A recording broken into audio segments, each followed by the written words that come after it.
East meets West. He is the host of Talking Politics and Religion Without Killing Each Other, and the second most important person to hail from Freehold, New Jersey. Ladies and gentlemen, Mr. Corey Nathan.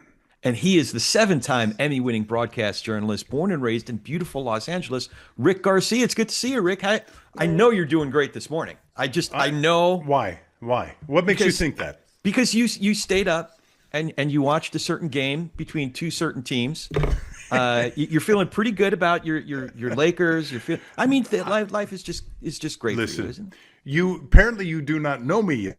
I am the most glass half empty person you'll ever meet. I don't get too high. I don't get too low.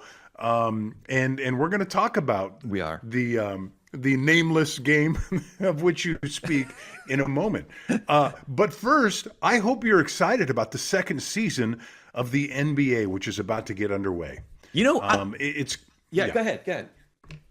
No, you please. You're I'm very excited. passionate this morning. No, I'm absolutely excited. So first of all, of all of the possible opponents the Lakers could have, I'll start with your Lakers first.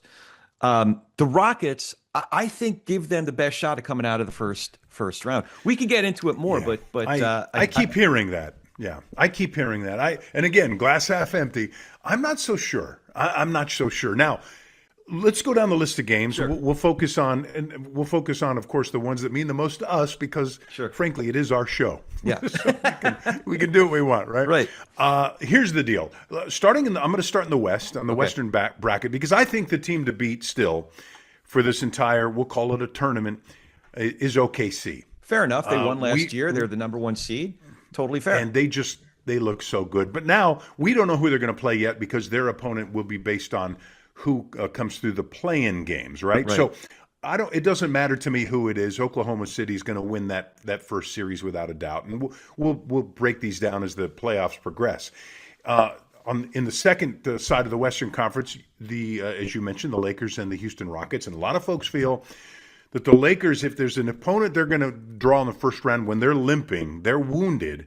We don't know. Luka Doncic is apparently coming back from Spain where he's doing this mystery rehab for a hamstring. Hamstrings they're just awful. I mean, it takes forever to recover from those. And Austin Reeves, we don't know when he's going to be back from that oblique injury. So they're going to hang their hat on LeBron James. What are your thoughts on this series? You seem to be leaning toward Lakers already. I am. I'm at least giving them a better shot than a lot of other analysts are. And here's why. It comes down to a famous speech from the Untouchables. Do you remember the De Niro speech? He came out with the baseball bat and he says, enthusiasms. Enthusiasm. And the difference was, he was drawing a difference between individual achievement and teamwork. And before he beat the guy over the head with a baseball bat. I was going to say, before he banged the guy's skull with a bat, yes. It comes down to the difference between individual achievement and teamwork. Yeah. Now, the comparison here is you got KD, Kevin Durant, versus LeBron. Mm-hmm. KD absolutely excels when it comes to individual achievement. Mm-hmm. LeBron, obviously, all-time Hall of Famer, arguably top 5, if not top 3, best in the history of the NBA. Individual talent, but also brings in his team, which is key. And here's where I think the key of the series is going to come down to. On a game-by-game basis, I've been talking about DeAndre Ayton all season. If DeAndre Ayton has an outstanding game, the Houston Rockets don't have the talent to compete with him if he's doing what he can do. I don't think they're just not big enough inside. Mm-hmm. If DeAndre Ayton is playing at the top of his game. The other thing, too, is because it's LeBron versus KD. Listen, KD's an individual talent, but he doesn't elevate the rest of the team the way LeBron does. If LeBron can elevate the Hachimura and Luke Kennard and other players, they got a chance of at least extending this series. And listen, if you get Luka back by game 4, game 3, game 4, I don't know when he's coming back, but then they got a real chance of making this a series. They're going to evaluate him the day before the series starts. The series starts on a Saturday. He'll be back from Spain apparently on a Friday. Yeah. They'll do their own evaluation. The thing about hamstrings, if you take a chance with one of those, then he's done for the entire playoffs. My feeling about the Lakers in the series, and everything you said, well thought out. I don't disagree with them. My concern, though, with the Lakers now is, I think they could win a game maybe 2, even in a possible blowout like they kind of did in the toward the end of the regular season. I don't know if they could sustain that for 4 games. LeBron has been the third option during those games when the Lakers were really playing well, which allowed him to do other things like get under get down low and get some rebounds, because Ayton isn't always there, right, taking care of the glass. So you can get a guy like LeBron who's big and strong, and he's a double-digit guy in rebounds anyway. But now that can be part of his focus. Well, it switches now. He's going to have to be the number 1 option if the 2 players we mentioned don't come back. So I'm torn on that. It's a 50-50 bet on that one. So and I can't convince you to have enthusiasms? No, I can't get you enthusiasms. But I will tell you, I give the edge to Houston unless by some miracle Doncic and Reeves come back. I don't think Reeves will at all. Yeah, I don't think. Okay, let's move on. I'm gonna let's just pick some winners in these other games, and you're welcome to parse. You can parse out what you think. I think Nuggets, Timberwolves. I think that's a no-brainer. I just think Denver's going to win that one. They're playing so well down the stretch. Now, it's not that Minnesota's not a good team. I think though that when Denver's hitting on all cylinders, they're a team that can win the whole thing. It's when the Nuggets are hitting on all cylinders. I mean, you obviously have a creator. That's the center of both sides of the ball for them. You know, the dad bod god there, who everybody loves. But I do think the Nuggets are going to pull this out. That the T-Wolves have some outstanding talent, but man, until further notice, I do think the Nuggets are still a team to beat, at least in this series. Okay, so San Antonio, we've been raving about them all season long. They're going to play either Phoenix or Portland. I think they win that one. I think we will see, and I really hope we will see, if my team doesn't wind up in the Western Conference Finals, that it would be OKC and San Antonio. It's possible. It's possible those may be the 2 best teams in the NBA. San Antonio's still growing up, right? But I think that's the Western Conference matchup you want to see. What do you think? So going out on a limb, picking the 1 versus the 2 seed in that bracket. No, I do think you're right. I think that because the Spurs are young, there's a chance that in the second round series that they might get surprised and part of their growth trajectory. But in this first series, I mean, they've just been playing at the top of their game, arguably at the top of the league the last couple months. So Spurs are coming out of this first round. Great teams in the West. We're going to move over to the East, where I think it might wind up being more competitive. I think it's more difficult to figure out what's going on. And in fact, after we go through the bracket, we'll go over the odds real quickly. But Detroit, the number 1 seed, we don't know who their playing opponent is yet. I think they win that one. I know most of us are unsure about Detroit.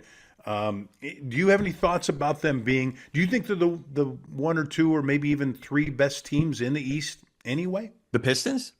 Yeah. I know they finished as the number 1 seed, but I don't think so. Okay, go ahead. I've been a little suspicious of the Pistons. I might be proven wrong, but whoever they play in the Eastern Conference Finals, and I think it's going to come down to, in my opinion, Knicks or the Celtics. I think either the Knicks or the Celtics are going to beat them in a long series. Okay. If that's what it comes down to, the Pistons obviously are going to come out. I believe are going to come out of the first round, but I wouldn't be surprised if Cavs play them stronger in the second round. I'm with you on than that. People are expecting. But I think the whole East is coming down to Knicks and Celtics. That's going to be the series to watch. I'm getting way ahead of myself because the Knicks got knocked out by the Hawks a few years ago. So, but yeah, I'm not buying the Pistons. Maybe I just haven't watched them enough, but I'm not buying the Pistons yet. I have seen a little bit of them. I think that they're a really good defensive team when they want to be young, fresh, fast. So they could be this year's OKC. We'll see on that one. The Cavaliers, I agree with you, could be a battle. We don't know what James Harden does to that chemistry. Yeah. It's still hard to figure that out. So I think those are 2 question marks. On the other side, though, you've got the Knicks and Hawks, and you've got the Celtics and one of the play-in opponents, 76ers or Magic. I mean, I think it's the Celtics, no question. Your Knicks should beat the Hawks. Yeah. Should. So it comes go down ahead. to a few things with the Knicks, similar to one of the dynamics in the Lakers Houston series. The Knicks, it comes down to what's happening down low. I don't think the Hawks have anybody to compete with their backup center, Mitchell Robinson, but Karl Anthony Towns. Are they going to play him with other, strong forwards or centers? Are they going to try to play? They don't have anything to compete with Cat, because he could kill you from the 3-point line, or he could kill you down below. My question is Cat himself. Is he going to be the Cat from first half of the year, or is he going to be the Karl Anthony Towns we've seen the last couple months? Is he going to be the Cat from the Nickelodeon show? Cat and whoever the other one, I can't remember. Is he going to be Karl Anthony Towns that complains every time, every single play, every single trip that's down the Luka. floor? That's Luka. Same thing. Yeah. That's all the superstars. Yeah. I mean, Kobe used to do it. Magic would do it sometimes. So take me to the Eastern Conference Finals. Do you want me to go first, just so Sure. I can tick you off? Yeah. I'm gonna, in spite of the fact that we're not sure about Detroit, I'm not impressed by that side of the bracket. I'm going to say it's going to be Detroit and Boston in the finals.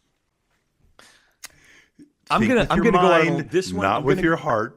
No, this one I'm going to go out on a limb, and like I said, I'm really interested in that Boston New York series in the second round. I'm thinking that. Hear me out on this. Yeah, I wouldn't be shocked if that's a sweep, that series. Oh, just man. saying. You're just saying. You're just saying things. No, you're saying no, stuff no, right no, now no. to get me off. I am not trying to get you off your game. I do think. I hate to say it, but I do think the Celtics are going to win that series. They've got everybody. They're going to be Jason 100% healthy, right? Yeah, with Tatum coming back, and it looks like he hasn't lost a step, so to speak. I'm just saying. And then Brown has MVP caliber year. Like it's less a knock by me on the Knicks, because I'm not trying to do that.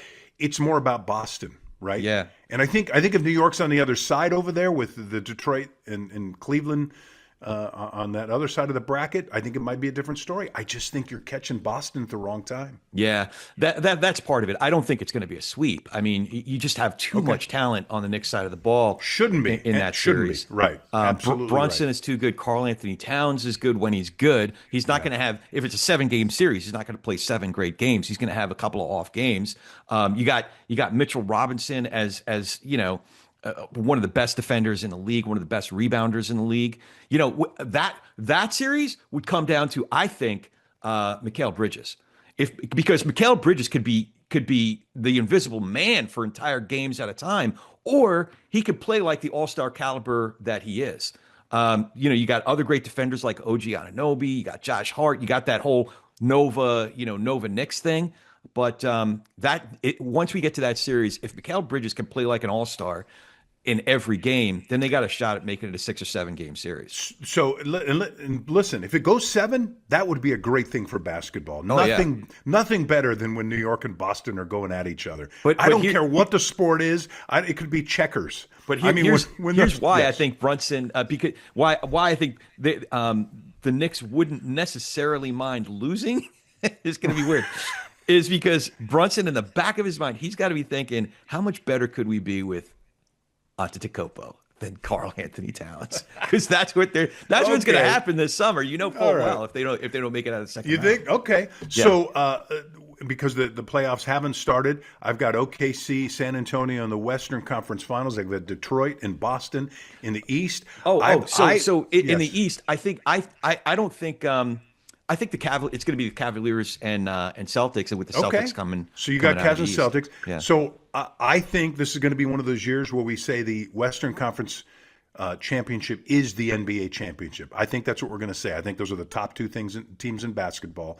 And I'm going to go further and say I think OKC wins the whole thing. I think they beat Boston in the finals. It'll be interesting. Are they? Do they have what it takes to be repeat champions? Because that's a whole different deal. That's a whole different deal to find that motivation once you've won one time. It's just a whole different level.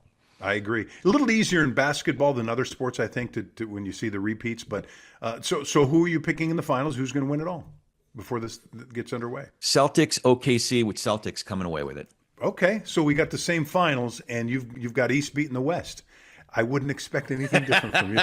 By the way, as we look at the odds, Oklahoma City is favored, followed by San Antonio. So those are the two that I said I thought were the two best, followed by Boston and then Denver. So 3 out of your top 4 teams in terms of the odds of winning the whole thing are from the West, my friend. So that's a different equation. If I'm making any, I don't bet on sports. I take measured risks in other areas of my life, but not on sports. But when I'm looking at this, I think like the old stockbroker that I am, and the expression goes buy low, sell high, which we'll talk there. That comes into play when there's something else that'll come up that'll come into play. But nothing on this. I don't like the odds on this list. The only thing that caught my eye is the Lakers, 250-1 for the championship and 150-1 to win the conference. That's the only bet I don't even think about taking. Yeah, that's not that. Yeah, you're like me. I like betting long shots because I want to make money. I get it, but I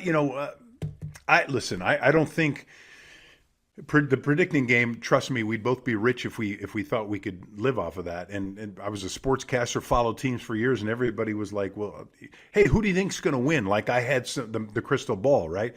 We all know it doesn't work that way. The enemy has some input in all of this, but I just think on paper. I think I think those odds are accurate. I think you got OKC followed by San Antonio and followed by Boston. I think that's pretty accurate. Yeah, they're just not giving you enough money to take those bets. That's why I'm looking at those odds. No, you're right. And that's why you wouldn't bet that. But that's just for the fun of the discussion. Right. My friend, are you ready to lie on the couch? I don't want to talk about it. Pillow? I don't want to talk about this. There's no need to talk. It's very good for you. It's very good to talk. It's really good to talk. Oh when my! You're not feeling. We're 16 games into the Major League Baseball season. I had a discussion. Only with 16? It feels like 1,600 games. I had this discussion with you several times. Yeah. About how excited the media gets in New York about their teams. And we had our buddy Gary Apple from SNY join us on the show, and he was extremely excited about the prospects of the New York Mets. I will say this, the Dodgers are who we thought they are. They're sitting there with the best record in baseball, 12-4. Doesn't mean anything this early to me. I just mentioned it because that's what the bar is for the Dodgers, and I think anything less than a World Series championship is a failure for the Dodgers. That's what I believe.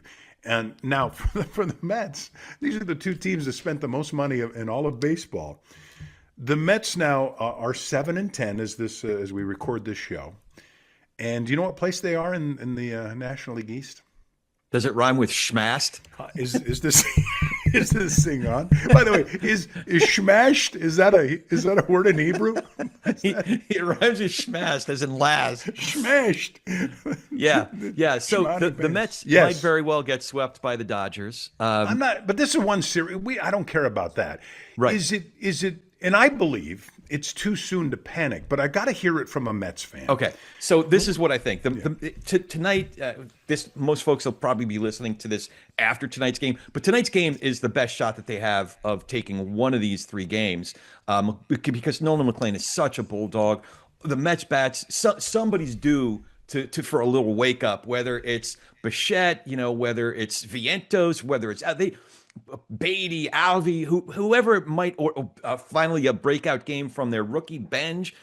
Somebody's got to have a wake-up game, if not a couple of them. But I'm not counting on it. To your point, it's April. But if the Mets are still playing 400 ball by Memorial Day, start getting used to hearing names like Joe Girardi, Carlos Beltran, because I'm telling you, Mendy's not going to survive past Memorial Day if the Mets are still playing 400 ball by then.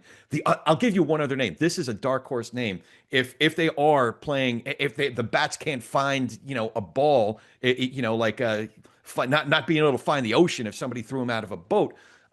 There's a dark horse name to be manager before the end of the year. Martin Maldonado.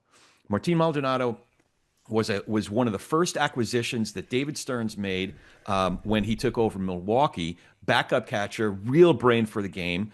Now, guys like Beltran, I think I'm getting ahead of myself. This is a conversation that we can I'm have in about a telling month you, and a this half. is see that. So it's good that you're getting this off your chest. Yes. Is my point, Yeah. right? Because you went from way up here. Yeah. Am I Yeah, still yeah. on camera when I do that? But it's a weird April. I mean, look at teams like Toronto and Seattle. Way up teams, here, teams that were a couple of the best teams in the league last year, and they're not that much better than the Mets. So we're only halfway through the first month of a really, really, really long season. Okay. So I'm not.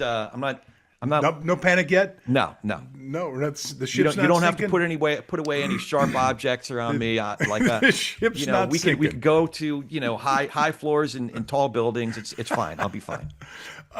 Well, you'll be fine. Let me ask you this: do you think the umpires are okay right now? We've talked about the ABS system for Major League Baseball and balls and strikes. The umpires are now, they're not too happy because it seems like more and more pitches have been overturned. And that it makes the umpires look bad with this new ABS replay system where a player, a hitter, a catcher, a pitcher can tap their helmet, and that means they want to see the replay of the pitch. Here's what I think. I think if anything, this just shows you how incredible the umpires are. Think about it. With the naked eye, they're off by like a percentage of a percentage of a percentage of an inch, really, right. Off the plate. Sometimes they miss it by a lot, and that's always happened. I think, if anything, it makes the game better. Yeah. It allows teams to stay alive at the plate and the umpire's not the one that has decided a key moment of a game now, right? Because you can let the replay decide that. So for umpires who are really upset that the ABS system's making them look bad, I say quite the opposite. I'm just blown away at the ones they get right, and you're going, oh my gosh, that was a strike. I had a similar reaction. I think Chris Bassett, a pitcher, made a really good point. A lot of these guys are calling balls that are thrown at 98 miles an hour that are moving as much as 18 inches before it hits a catcher's mitt. They're calling it right, and the calls that we've seen get wrong, they're often within literally a half of an inch or less. So I've developed a greater appreciation for the umps. Now, listen, there are some umps that are better than others and some that are a lot worse than others. But for the most part, 99% of what I've seen so far, and I've taken in a lot of the games so far this year, if anything, I'm coming away with greater appreciation for the umps. Me too. And 0.2 inches off the plate. Yeah. Sometimes. Yeah. And like you said, a ball coming in at 100 miles an hour with movement. Yeah. So I don't have a problem with it. And you would think that the umpires would be grateful too. Because the last thing they want to do is be the guy that cost a team the game, right? Oh, there was that whole documentary made about the imperfect game. Remember that where he called the guy safe that was clearly out. It was it a White Sox pitcher or a Detroit pitcher? I forgot. But you remember the game. It was a 27th out. The ump does not want to be that guy.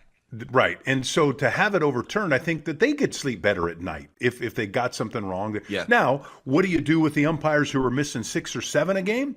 Maybe they don't get behind home plate. Right. I don't have a problem with that either, right? So maybe you have to repeat somebody on a series being behind the plate. Yeah. It's also a matter of how much. It's a matter of degree. If there's umps that are regularly getting calls wrong that are, a few inches, 6 inches, it just some of those are more forgivable than others. But if the calls he's getting wrong are all within 0.2 of an inch, it's a lot more forgivable in my book. It's amazing, isn't it? All right, this is going to sound like blasphemy. We're going to move to the NFL, and more I see stories, and this has been a private concern of yours truly for some time. One of the best players, in the NFL at the receiving position, and one of the best on the Los Angeles Rams is Puka Nacua, who was a diamond in the rough they discovered in the 5th round out of BYU a few years ago. His rookie season, when Cooper Kupp got hurt, who was an MVP player, Puka stepped in admirably. As he gets close to, I think, the 5th year of his contract now, and he gets a little big for his britches, and he's getting ready to command a huge contract and a big raise.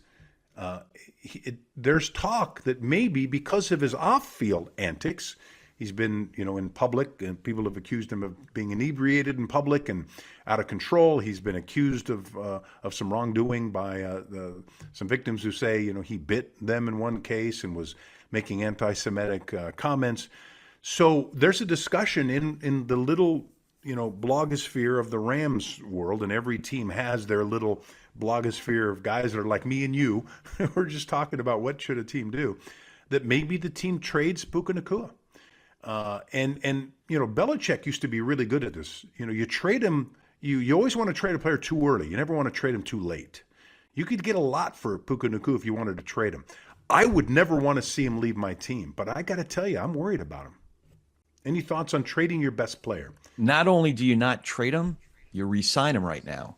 And it goes back to what I said a couple of minutes ago. Buy low, sell high. You don't sell low and buy high. Right now, you'd be selling low. Not to say that you wouldn't get a first round or a couple of first round picks for him, but his market is depleted a little bit because of these incidents, because of these concerns.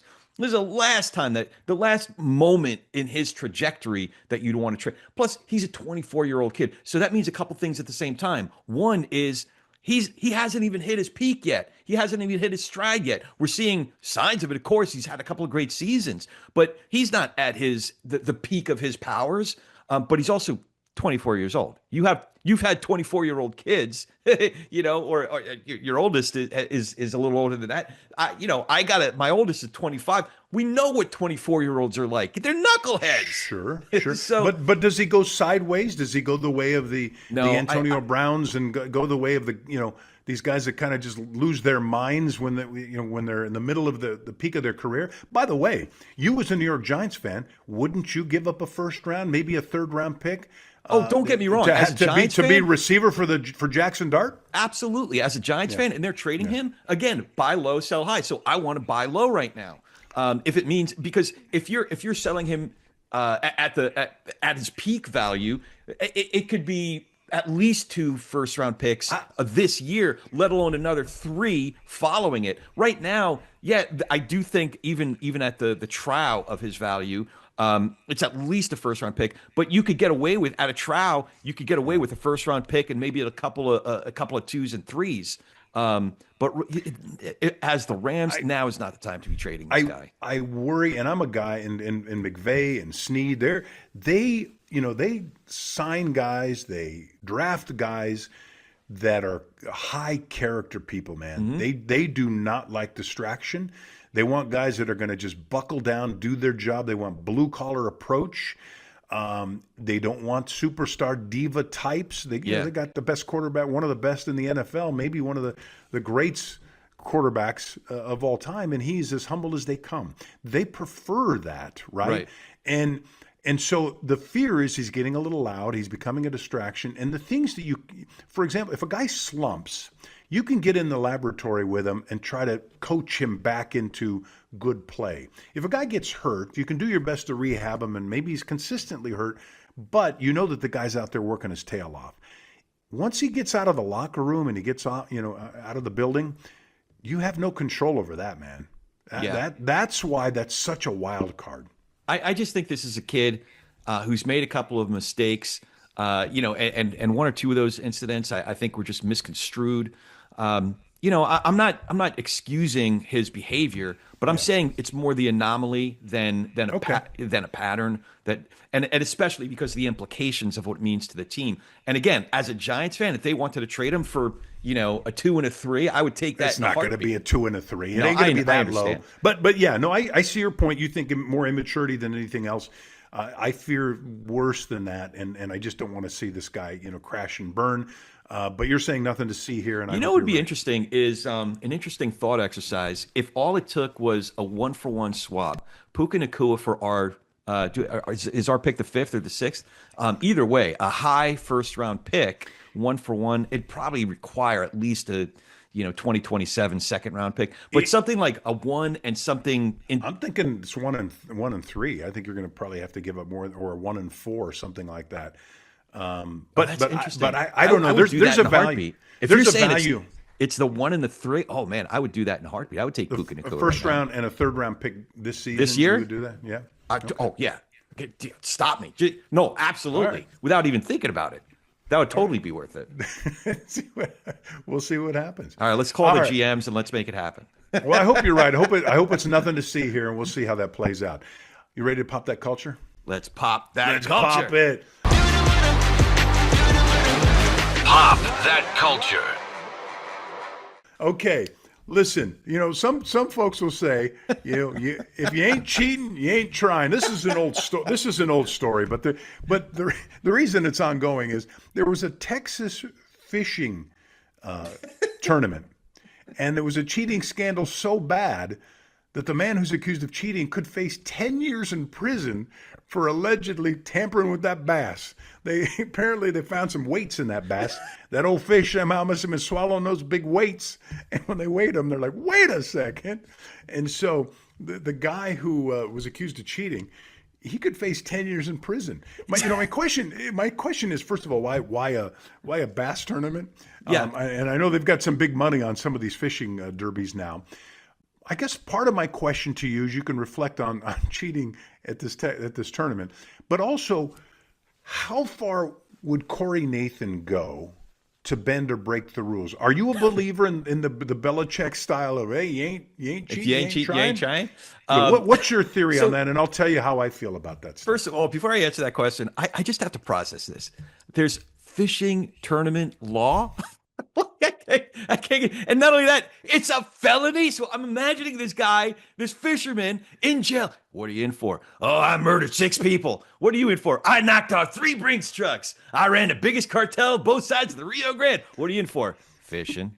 How does that work? I don't understand.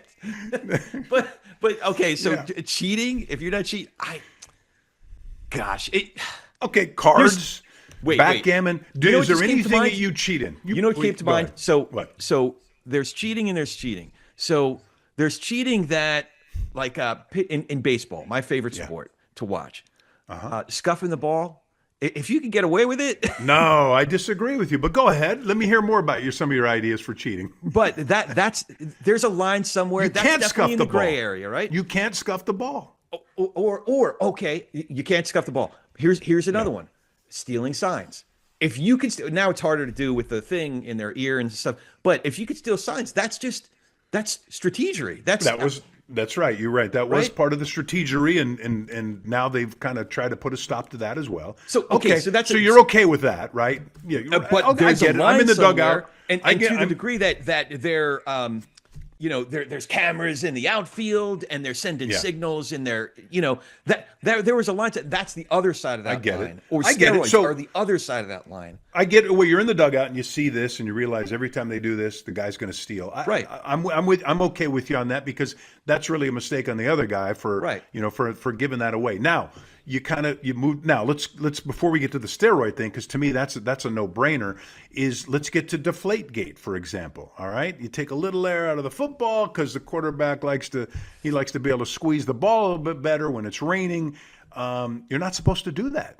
Yeah. So that's cheating. It's hard cheating, for me not you should to get in roll trouble my for eyes. Like that one. Come on. What do you mean? That's a rule. If you break a rule, that's cheating. Are you okay with breaking rules? Okay, so I'm a part of this business group here in town, and there are rules and then there are rules. One of the rules is an attendance policy, and if somebody misses so many meetings, if they go, are we going to kick them out because they missed a 4th meeting in a quarter? No, we're not. Like, okay, maybe we asked. Well, them you to could come. though, but you could. Technically, sort of, not really. But I absolutely can. Okay, here's where we'll kick him out. Here's where we'll kick him out. Yeah. If we're talking about the same guy month after month after month because he's pushing that same rule, but then it's not necessarily about that rule. It's about the pattern of behavior. So if it's Deflategate combined with all these other things, then it's different. It's contextual. But for a soft football, a football that loses like half a pound of pressure, I don't know. Yeah. No, okay, let's do the signs then. Let's go back to the signs for a moment. On one hand, you discover the signs. On the other hand, you send one of your assistant coaches to film games. That's different. Of your upcoming opponents so that you can have their signs. Right. So I that's cheating. Yeah, again, it's in the What gray do you mean, area. yeah, again. No, it's not in the gray It's in the gray area. area, but it's too Absolute far on cheating. the dark side of the gray area. The Patriots did that to the Rams the year that I know, that's right. they beat the Rams. So in that that's why I Super have a Bowl. problem with the cheating because it's in the context of all these other. No, they're pushing the rules a little listen, bit. if they said, "Look, the other team can also deflate the balls a little bit," then okay, fair enough. We're both going to do. We agreed to do it. It's a handshake. But if one team's playing by the rules and the other isn't, then that's horrible for them. I know. There's just certain things that are again strategery and pushing it a little bit and trying to I'll color give you outside the line. strategery. And then there's cheating where you're taking a tire iron and breaking your competitor's legs. Like that's on the other side of the line. That's assault, I think. Yes. So listen, getting back to it's not bending the rules, it's not cheating. Soccer, right? You kick the ball out of bounds as hard as you can.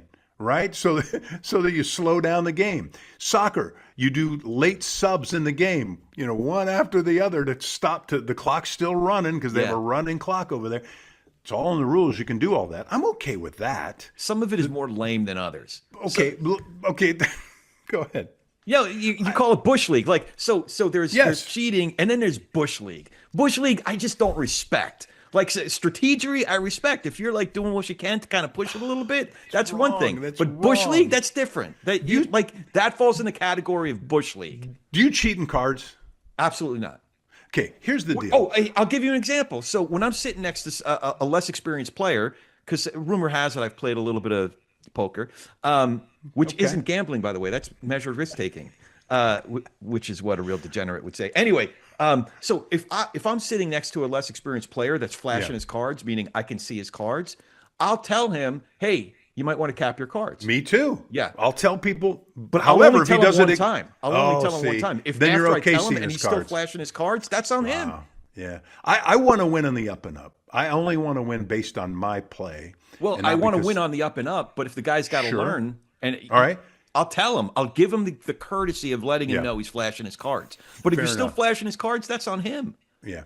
Okay. You mentioned steroids that came out of your mouth. Yeah. Tell me you don't think steroids is okay. No. I didn't think steroids was okay. Okay, good. Yeah, I just say that because some guys were taking them, some guys weren't. Right. And the guys that weren't, that were playing their butts off and playing as hard as everybody else and weren't all of a sudden going from 1 home run to 25 the next season and didn't get those big fat contracts, they did it the right way. Yeah, that's right. And when I've had a number of players try to sell me on this idea over the years. When I used to do interviews with them about this stuff, steroids doesn't make you have better eye-hand coordination, right? You either have great eye-hand coordination or you don't. Absolutely true. But the big steroid difference is when you hit your 5 home runs with that great eye-hand coordination and then went to 25 home runs the next season and then 35 the season after that, it does give you an advantage. Yeah, that's so you already had the great eye-hand coordination. All this did was enhance all the results. Yeah, that's right. Yeah, the steroids meant that instead of you hitting, 240 and getting a lot of fly balls, on the warning track, a lot of those warning track fly balls were going out of the park. So it raised all your numbers. But yeah, I did. The other thing too is that you can achieve that level of strength through regular means, through healthy processes, and not not the performance enhancing drugs. But having everybody play by the same rules, that's right. That's what makes sports so beautiful. Not that this guy's playing by these rules, this guy's playing by these, and that guy's putting weights in his fish's mouth before they weigh it. It's a felony. There's a fishing law. Like, what are we talking about? It's possible that the fish could have eaten these weights, but they said that because they showed no signs of erosion, and it just so happened to have them, have the same serial number as the weights that were in the guy's in his brand new bag that he just bought. That. Yeah. Oh man! And so we're going to end with that, and hopefully, if I'm ever sitting next to you at the table, you'll tell me more than once that I'm showing just you once, my cards. One time. All right. All right. That's it, sir. We are out of time. And anything else you want to add, my friend? No. Just make sure you follow us and rate us and leave a review. Like, write a review for us. That would be really special. We like it. I'm Rick Garcia. He's Corey Nathan. It's East meets West. Thanks for joining us. And you can find us on all the socials, and not all the socials, but all the apps, those podcast app things that I'm supposed to know about. Apple, Spotify, YouTube, wherever you get your podcast. This is fun, right?